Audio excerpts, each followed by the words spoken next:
In an enchanting land known as Harmony Hollow, a magical tree stands tall. The friendship tree, as it's called, holds the power to grant a special wish to those showing true kindness and courage. Meet Lily and Max, two inseparable friends known for their compassion.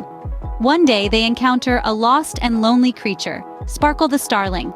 Sparkle's family is nowhere to be found, leaving it feeling helpless.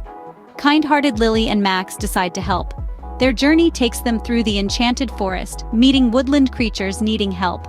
They selflessly assist each one, spreading joy and kindness. As they approach the friendship tree, they face Grumble the Grouch, a test of their courage.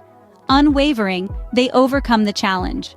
Upon reaching the friendship tree, Sparkle reveals its wish. Not for itself, but for all the creatures they've helped. Touched by their selflessness, the friendship tree grants the wish, creating an aura of kindness and harmony.